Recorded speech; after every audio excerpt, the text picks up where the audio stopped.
Good evening, guys.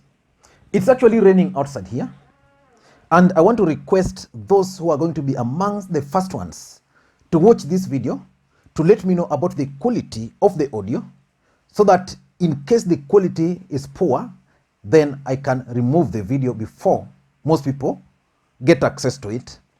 And if the quality is good, then also let me know so that I can just leave it. I'm waiting for that. I'll be reading the first like 10 comments. If majority are in agreement that the audio quality is okay, then I'm going to leave the video. Now, last week, there was a very interesting meeting in this country. Kalonzo Musyoka, Musalia Mudavadi, and Moses Wetangula held a meeting. They held a meeting as NASA co-principals and not as one Kenya movement. Remember, these three gentlemen, together with Gideon Moi, had formed one Kenya movement. The expectations of Kenyans were that the moment they formed that new movement, then any other meeting was going to be under that banner. But that did not happen, probably because Gideon Moi did not attend the meeting. They failed to issue a comprehensive statement. They promised Kenyans that they were going to issue that statement this week. Again, yesterday passed, they didn't issue the statement. And there were rumors that they were supposed to meet again today, not as NASA principals, but they were planning to meet as one Kenya alliance. And I'll be waiting to see whether Gideon Moi will be part of that meeting. So again, I've not received any information whether they met. But I want us to look into something. Gideon Moi. Is Gideon Moi still part of One Kenya movement? When One Kenya movement was formed, they were very active. And they were very lucky at the same time. We had 3 by-elections. There was the by-election in Kabuchai.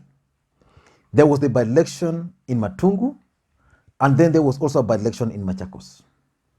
These were 3 by-elections in their strongholds.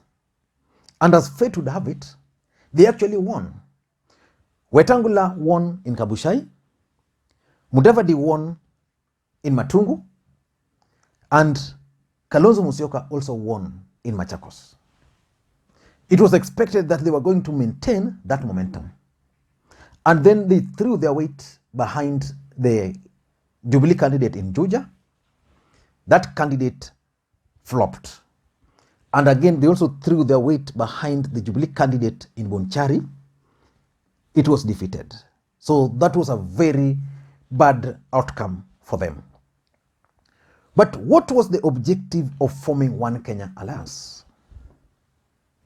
For those who've been following this channel, I once opined that the main reason why One Kenya Alliance was formed was because around President Uhuru Kenyatta, there are certain individuals who are not very keen on Raila Odinga succeeding the president. The president has already sent the signal that he's going to support Raila Odinga. But these guys are not comfortable with that. They want someone else. The truth of the matter is that this group is comfortable with Musalia Mudavadi. So they told Musalia Mudavadi to go outside there and start working toward his bid. That's how One Kenya Alliance was formed. But remember, President Uhuru Kenyatta has agreed to support Raila Odinga. Gideon Moi is part of President Uhuru Kenyatta's scheme of things. So Gideon Moi, who was the main guy in the One Kenya movement, started developing cold feet. So as we speak today, there were reports that Gideon Moi has actually dumped the One Kenya Alliance. So in this video today, I want us to look at the possible reasons why Gideon Moi decided to dump One Kenya Alliance and his options ahead of 2022.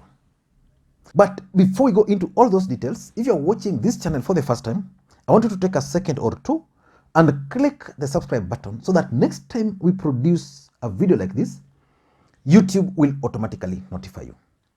And to their subscribers, I want to continue to thank you guys for your continued support. Now, let us get back to business. Musalia Mudavadi, Kalonzo Musyoka, Moses Wetangula, and Gideon Moi were supposed to meet today. I'm waiting for the outcome of that meeting.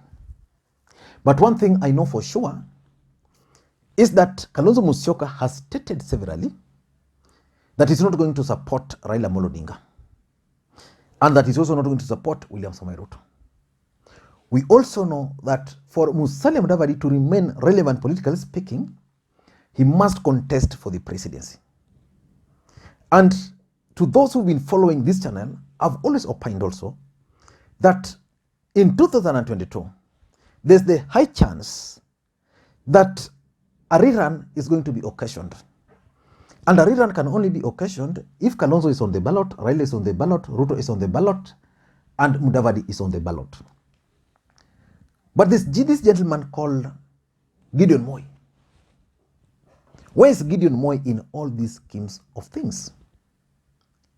Gideon Moi is playing with President Uhuru Kenyatta in the same side. President Uhuru Kenyatta is keen on Gideon Moi succeeding him. But Gideon Moi cannot succeed President Uhuru Kenyatta in 2022. Because of that, it means the president must work on something which will eventually make Gideon Moi the president. And this is where Raila Odinga is coming in. Raila Odinga is the best bet for the president, is the best bet for Gideon Moi. Because there's a chance that Raila Odinga can run for the presidency, and in case he wins, then he can only serve for one term. Serving one term would mean that Gideon Moi will make a comeback into politics. So why do you think Gideon Moi is not keen on One Kenya alliance? 4 reasons or 5. Number 1 is the 2022 politics. The truth of the matter is that if William Ruto becomes the president of the Republic of Kenya in 2022, Gideon Moi cannot become the president in 2027, 2032. He can't. If Musalia Mudavadi becomes the president in 2022, it means Gideon Moi will have to wait for another 10 years. Because there's a trend in this country, once you become a president, you serve for 2 terms. If Musalia Mudavadi were to become, if Kalonzo Musyoka were to become the president in 2022, again, Gideon Moi cannot. So Gideon Moi has figured out all this. Gideon Moi is a son to one of the professors of politics, former President Daniel Toroitich Arap Moi. He has studied all these things, and he has figured out that his only option, if he's keen on becoming the president, is side with President Uhuru Kenyatta and Raila Odinga. Because again, siding with Raila Odinga and siding with President Uhuru Kenyatta will reduce competition if these other guys are going to be on the other side. It means in 2027, Raila can support him, Uhuru can support him. These guys are princes. So that's number 1, 2022. He has figured out where his best bets are. Number 2, I think Gideon Moi is wise. Gideon Moi has sensed that President Uhuru Kenyatta is keen on Raila Odinga, or the president is keen on taking this particular path. Musalia Mudavadi is not seeing that. And is still stuck in One Kenya because he's believing certain elements around the president. So Gideon Moi has decided that for me, I'm going to make a break. I'm not going to go with that One Kenya alliance. I'm making a break, and I want to monitor the next move of the president, the next move of Raila Odinga. I'm 100% sure that the main reason why Gideon Moi is pulling out of Kalonzo Musyoka, Musalia Mudavadi, and Moses Wetangula's One Kenya movement is because the president has sent signals. He understands the president's game plan, which Kalonzo and Mudavadi are not understanding. Number three, I also think that Gideon Moi is looking at opportunities. Politics is about interest. If the Building Bridges Initiative process is going to go through, we are going to have a president, a deputy president. We are going to have a prime minister to deputy prime minister. At what stage can this cake be shared? At what stage? This is the moment where you align yourself, position yourself within a camp. Once you establish yourself, then when people sit down to negotiate, you are considered. In a case where Mudavadi and Kalonzo are outside Raila Odinga's equation, then Gideon Moi is playing a key role, Joho and Oparanya, there's a chance that Gideon Moi can become the next Prime Minister of the Republic of Kenya. If not, he can become either Deputy Prime Minister or even the running mate for Raila Odinga. And that's how politics is. So he's actually looked ahead, seen opportunities, and is now positioning himself for those opportunities. The fourth reason why Gideon Moi is running away from One Kenya movement is because of lack of seriousness from that team. I mean, since Gideon Moi stopped funding this group, have they held a meeting? Have they campaigned? Have they even shared a platform jointly? So Gideon Moi has observed them and concluded that kuna mchezo kwa hii team. So because kuna mchezo kwa hii team, I don't want to be associated with it. So I'm going to the other team where I think they're a bit serious. The truth of the matter is that, and I remember I've said this severally, that if it were President Uhuru Kenyatta's wish, he would have made Gideon Moi the president. In the absence of Gideon Moi, his second bet would have been Mudavadi. But Mudavadi is making it difficult for the president to help him. He's even making it difficult for Raila Odinga to help him. So Gideon Moi is also seeing the same. And now he has realized there's no much hope on that other side. And lastly, why he's joining Uhuru and Raila is because these two gentlemen are keen on stopping William Ruto. In Rift Valley, if William Ruto is strong, Gideon Moi doesn't have or won't have peace, politically speaking.